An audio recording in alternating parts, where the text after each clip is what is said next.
All right, let's talk about anger. That's an angry face. And we know from Izzard's research that within 88 to 94% of the time, you can tell what somebody's feeling by what they wear on their face. So typically an angry face has the furrowed eyebrows and like a square mouth and probably clenched teeth. Sometimes maybe if their lips aren't open, looks like this. Right? So we know when somebody's angry. And I'm going to talk a little bit about anger and managing one's own anger. And I'm not going to say that anger management's a bad idea. It's not. It's a great idea. We should manage our anger. We should manage all of our emotions.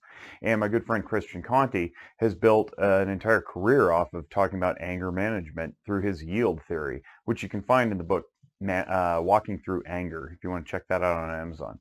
So here's what we know about anger. Anger does a variety of things. One, it motivates us to act.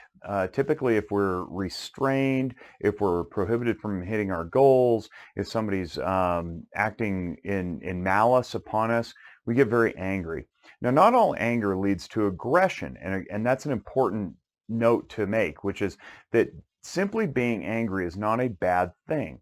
Now, a lot of times you hear, especially in religious circles, that you don't want the sun to go down on your anger, right? You want to work through that anger, whatnot.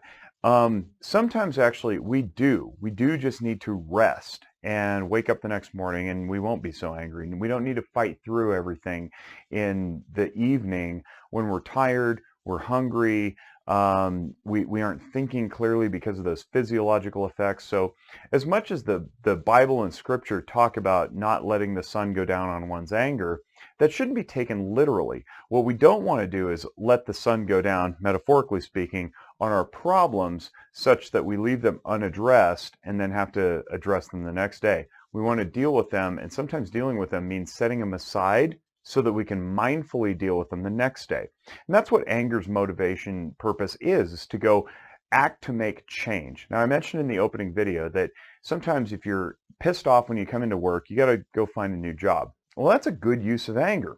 Let me talk about some useless things that anger can motivate us to do. So road rage, for example.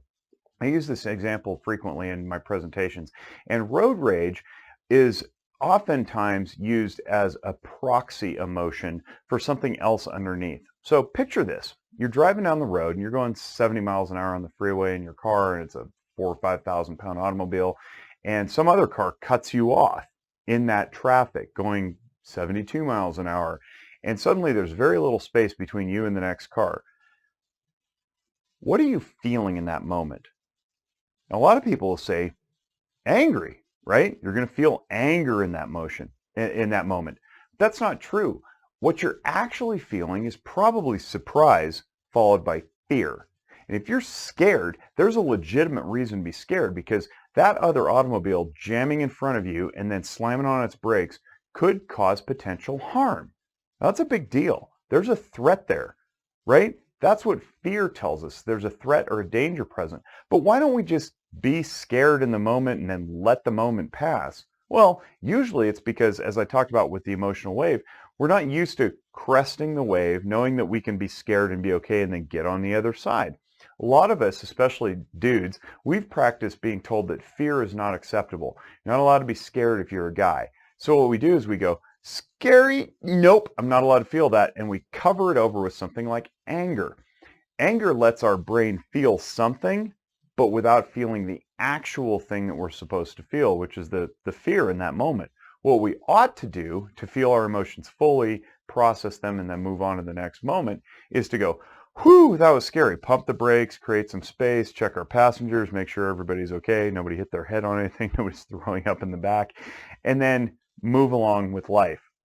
Here's what anger does, though. It covers over the fear and says, brain, hey, you felt something, therefore you're okay to move on. The problem is we didn't target the precise emotion that we were supposed to feel, which is the scariness of the situation, right?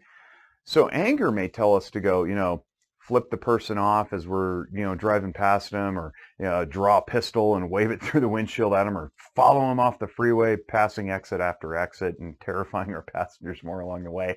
That actually doesn't solve the fear that we felt, and instead it causes more problems in our life because we're acting out of anger and not fear. So let's say we chase the person off the freeway, follow them to their stop, and they're like, "Oh, I'm so sorry. I didn't even see you there. I was distracted. My child was thrown up in the back seat. I was trying to get to the hospital, or I was late for my appointment, or whatever. I'm so sorry. I'm so sorry." Then what? What have we effectively changed in that moment? Nothing. Maybe the guy really apologizes for his bad driving or his negligence. What do I get out of it? I'm now late to my destination. I'm a couple miles off of my path. My passengers are wondering what I'm going to do. They're freaked out. I haven't solved anything. And I have failed to attend the actual fear that I felt in the moment. That doesn't make any sense. So road rage, all it does is cover over something underneath. It's a hurt, or it's a scariness, or whatever it is. Now, check this out. What if we notice that and we're like, "Oh man, I have a tendency to be really angry at this guy right now." But I can acknowledge that maybe that person is negligent, mindless, has his own stuff going on. I need to attend to my own feelings in this moment. My own feeling is fear. I'm scared because I almost like wrecked my car, lost my life, hurt somebody. Whew, I can tolerate that, ride the wave, get down the other side. And now I can go about my day and I can let it go. Now my brain has actually received the message that what I felt was legitimate, it was mine, I owned it, and there's nothing left to do. If I go toward anger, however, I have this unresolved feeling. And that's often why when we get angry throughout the day for things that people do to us that is not actually anger inducing, but it may be fear, it may be sadness, it may be shame, we go home still carrying that because we failed to attend to the actual emotion that we were supposed to feel in the moment that that event happened.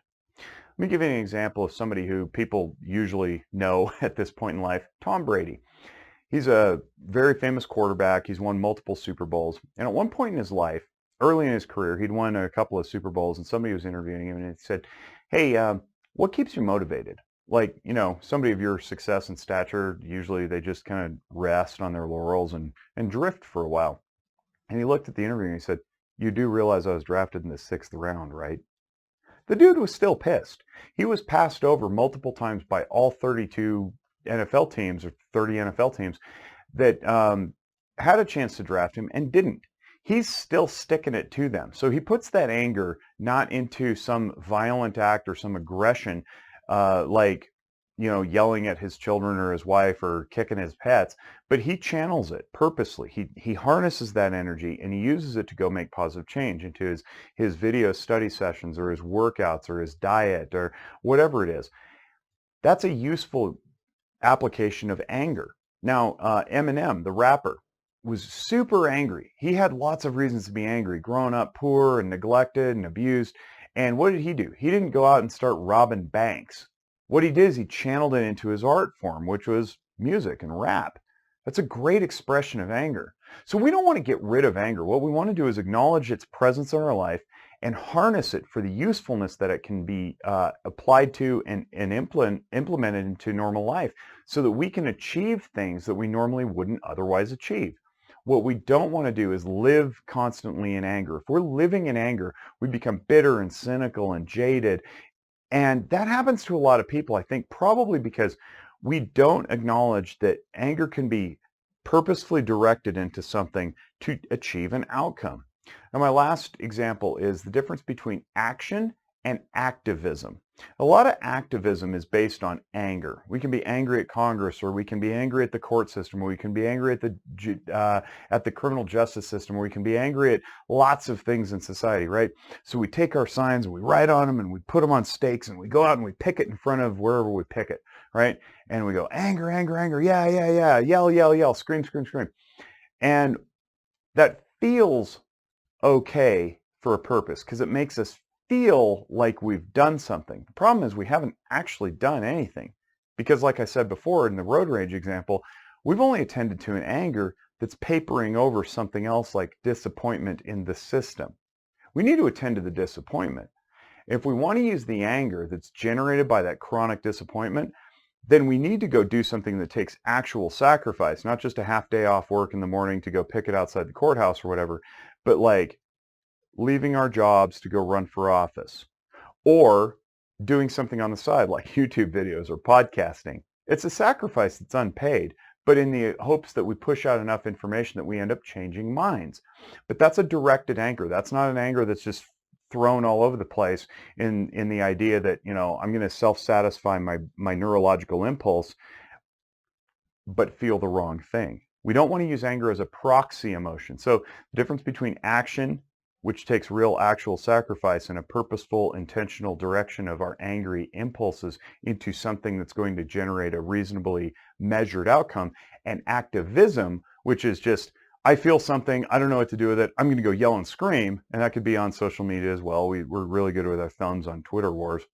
And that satisfies neurologically the brain in some capacity for a short period of time, but it doesn't actually address the underlying emotion, which takes usually a lot harder work, and it takes vulnerability and letting go to crest that losing control of going, man, I am massively disappointed in whatever's happening, or I'm massively scared, or I'm massively ashamed.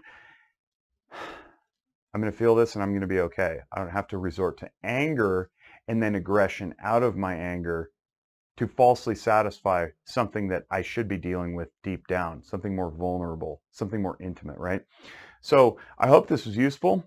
Stay tuned for more videos. I'm going to keep plugging away at this series, and we'll go through all 10 emotions eventually. We wish you all great mental wellness.